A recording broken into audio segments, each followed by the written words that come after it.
Bad Crew Theatre is going to put on Dead Romance, a character-driven science fiction.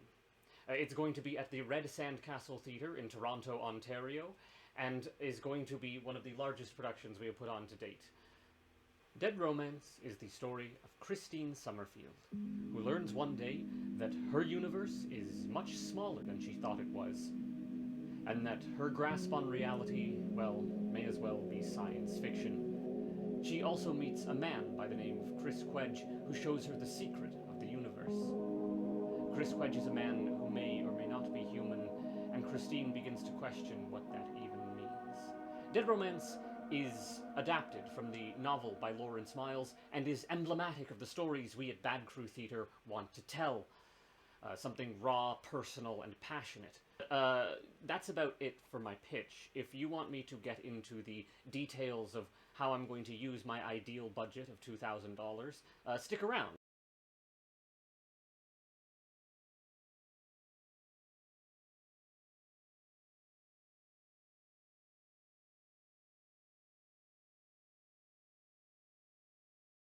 So first and foremost is our set.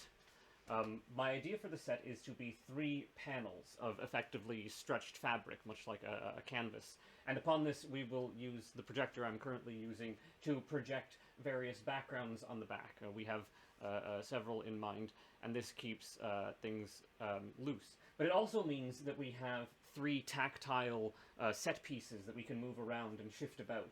A bit like pterodactyls, but a little more digital, if you will. Obviously they're on wheels, and this is but a crude rendering of them. I don't anticipate this costing us more than $200. In the show, Christine encounters an alien creature referred to colloquially as a sphinx. These sphinxes are very dragon-like creatures, and here is how I'm going to effectively build them. The Sphinx puppet, I actually don't anticipate costing too much money. Maybe $100, maybe $150. And the only reason I think that is because I would want to make sure that I have sufficient fabric to make the Sphinx puppet viable as a maybe not long-term use, but repeated use puppet. It's going to be very dragon-like in appearance, and my main inspiration for the design of it is Chinese dragons, the ones you see in parades and important ceremonies. So we have one person who is the wings, which are going to be the very expressive part of the dragon, or the Sphinx, and they're going to be the main body of it, giving it a large bulk.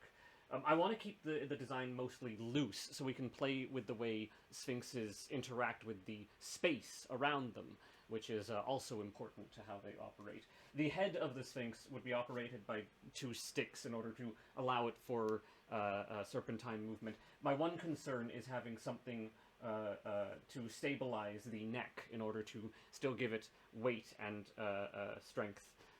But still giving it flexibility to move. I'm thinking something like a coiled rope or a piece of rough cord or something. But that's still to be made.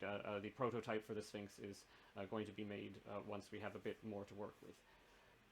So the show will have 3 people in it.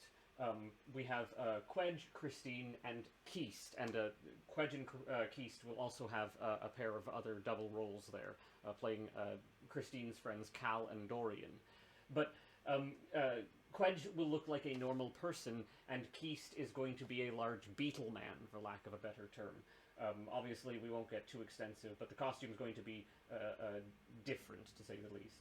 Christine is going to be wearing a duffel coat at the very least. We're going to do our best to adhere to the 70s setting, but obviously strict adherence in period costumes are not easy to come by. The venue space is just over $1,000, and the rehearsal space is going to be $350. If you've made it all the way through this video, thank you. We'll be updating regularly on the Bad Crew YouTube channel whenever we have significant updates. We'll probably have something short for the first script read, and then once we get deeper into rehearsals and things start to develop better, we'll do our best to keep progress tracked on our social media. You can follow us on Instagram at Bad Crew Theatre. You can follow our YouTube, where we already have our 2023 Hamilton Fringe show, Ghosts of El Salvador, up.